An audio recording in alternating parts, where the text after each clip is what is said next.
అర్ధరాత్రి అంతా గాఢనిద్రలో ఉన్నారు. ఏం జరుగుతుందో తెలుసుకునేలోపే విషవాయువు చుట్టుముట్టింది. చూస్తుండగానే వేల మంది ప్రాణాలను హరించింది. ప్రపంచంలోనే ఘోర విపత్తుల్లో ఒకటిగా నిలిచింది అదే భోపాల్ గ్యాస్ దుర్ఘటన. సరిగ్గా 40 ఏళ్ల క్రితం ఒక విషవాయువు మూలంగా జరిగిన ప్రమాద భయానక పరిస్థితులు నేటికి సజీవంగా ఉన్నాయి. కంపెనీ నిర్లక్ష్యం కారణంగా ఎన్నో కుటుంబాల్లో చీకటి అలుముకుంది. మరి నాడేం జరిగింది? ప్రమాదంలో మరణాలపై ఎందుకు స్పష్టత లేదు? కంపెనీపై చర్యలు తీసుకోవడంలో ప్రభుత్వం విఫలమైందా? ఇప్పుడు చూద్దాం.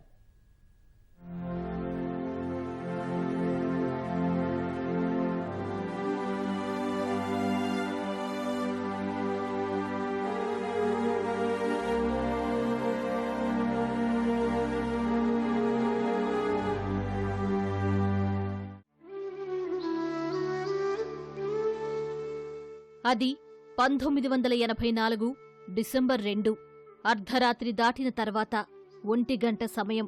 అంతా గాఢ నిద్రలో ఉన్నారు. నగర శివార్లలోని యూనియన్ కార్బైడ్ పురుగుల మందుల కర్మాగారంలో ఒక ట్యాంకులో నిల్వ ఉంచిన 40 టన్నుల అత్యంత ప్రమాదకర మిథైల్ ఐసోసైనేట్ వాయువు లీకైంది.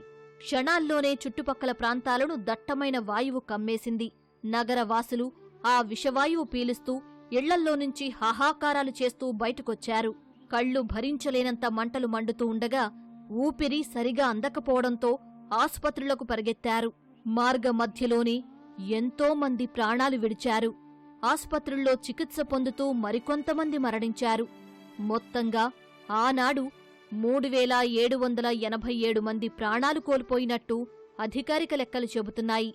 కాని కొన్ని వారాలకు, నెలలకు ఈ సంఖ్య మరింత పెరిగి ఊహించిన దానికంటే ఎక్కువ మరణాలు సంభవించాయని స్థానికులు చెబుతున్నారు.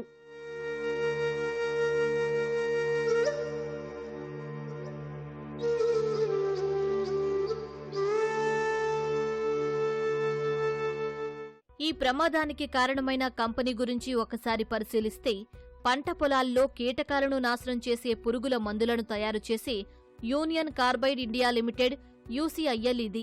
1969లో ఇది ఏర్పాటైంది. యూనియన్ కార్బైడ్ కార్పొరేషన్తో పాటు ఒక అమెరికా కంపెనీ, అలాగే మరికొంతమంది భారతీయ వ్యాపారవేత్తలు ఇందులో పెట్టుబడి పెట్టారు. ఈ ప్లాంట్లో పెద్ద ఎత్తున పెస్టిసైడ్స్, అత్యంత ప్రమాదకర మిథైల్ ఐసోసైనేట్తో కూడిన ఉత్పత్తులను తయారు చేసేవారు. మిథైల్ ఐసోసైనేట్ అనేది రంగు లేనటువంటి ద్రావణం. దీనిని సరైన రీతిలో నిర్వహణ చేస్తేనే బాగుంటుంది. ముఖ్యంగా వేడికి దూరంగా ఉండాలి. అలాగే నీటితో కలవకూడదు. కాని భోపాల్ గ్యాస్ దుర్ఘటనలో జరిగింది అదే.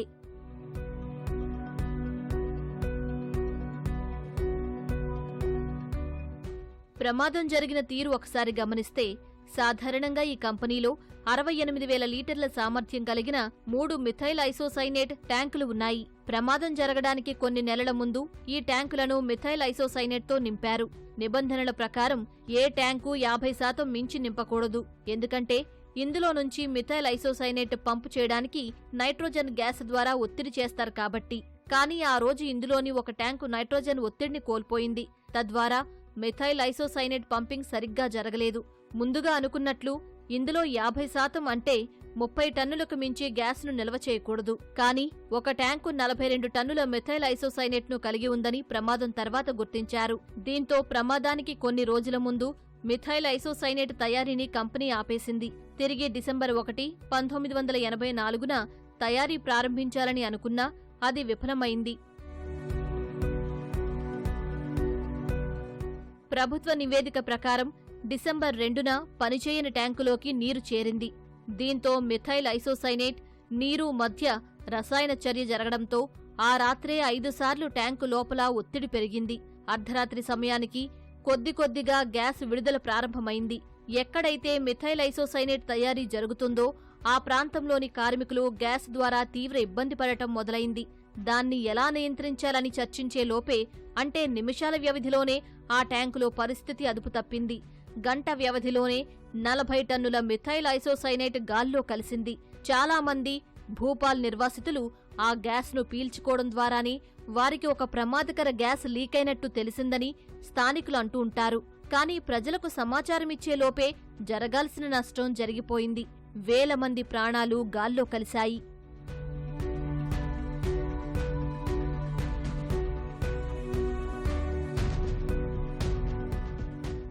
ప్రధానంగా నిర్వహణ లోపమే గ్యాస్ లీక్కు కారణమని తెలుస్తోంది. ఎందుకంటే కంపెనీలో రోజువారీ తనిఖీలు చేయాలి, కానీ అలా జరగలేదు. అలాగే రసాయనాల నిర్వహణ కూడా అస్తవ్యస్తంగా ఉండేది.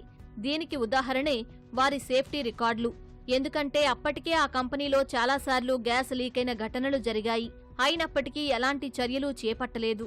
అంతేగాక యూనియన్ కార్బైడ్ కంపెనీ సేఫ్టీ విభాగంలో పనిచేసే సిబ్బందిలో కోతను విధించింది. మిగిలిన కొంతమంది సిబ్బందితోనే పనిచేసేవారు, కానీ వారికి కెమికల్స్ సేఫ్టీపై అంతగా అనుభవం లేదు. అలా గ్యాస్ లీక్కు అనేక కారణాలు బయటపడ్డాయి. యాక్చువల్గా మనం తీసుకోవాల్సింది ఏంటంటే అది మానవ తప్పిదం, ముందు పూర్తిగా మానవ తప్పిదం. అక్కడ ఐసోబ్యూటైల్ సైనైడ్స్ అనే వాటిని వాళ్ళు డీల్ చేస్తున్నప్పుడు అదేమైందంటే ఆ క్లీనింగ్ దగ్గర, ట్యాంక్ దగ్గర క్లీనింగ్ దగ్గర వాళ్ళు ఎవరో ఓపెన్ చేసిన వాళ్ళు దాన్ని ప్రాపర్గా క్లోజ్ చేయలేదు. చేయకపోతే ఏమవుతుందంటే అక్కడ వాషింగ్ చేస్తున్నప్పుడు ఆ వచ్చిన లిక్విడ్స్ అవి వాటర్తో సహా దానిలోకి వెళ్ళటం, అది ఎగ్జోథర్మిక్ రియాక్షన్ స్టార్ట్ అయింది. ఎప్పుడైతే ఎగ్జోథర్మిక్ రియాక్షన్ స్టార్ట్ అయ్యి ఈ టెంపరేచర్స్ ఉష్ణోగ్రతలు పెరగటం మొదలుపెట్టినాయో అది అటు అలారమ్స్ అవి కూడా స్టార్ట్ అయినాయి. అంతేకాకుండా వాటి నుంచి వచ్చిన వేపర్స్ అవి వచ్చిన వాటిని ఆ పక్కన ఉన్న వాళ్ళు కూడా దే కుడ్ ఫీల్ ఇమీడియట్లీ అర్ధరాత్రి. దాంతో ఏమైందంటే ఆ టెంపరేచర్స్ పెరిగిపోయి చాలా పెద్ద తీవ్రమైన బ్లాస్ట్ జరిగింది. మహా విపత్తు తర్వాత ఈ కేసుకు సంబంధించి యూనియన్ కార్బైడ్ విచారణకు సహకరించలేదు.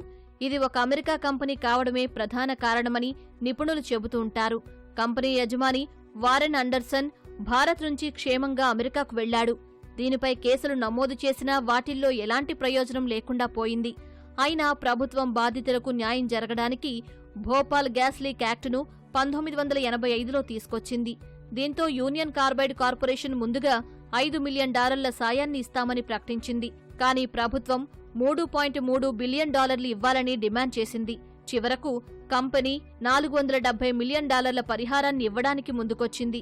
బాధితులకు పరిహారం పంపిణీ చేయడానికి మార్గదర్శకాలను విడుదల చేసింది. ఎంత జరిగినా కేసులో 2010లో నిర్లక్ష్యంగా వ్యవహరించారని బాధ్యులు 7గురికి సుప్రీంకోర్టు కేవలం 2 ఏళ్ల జైలు శిక్ష విధించింది. వాళ్లు బెయిలుపై విడుదలయ్యారు.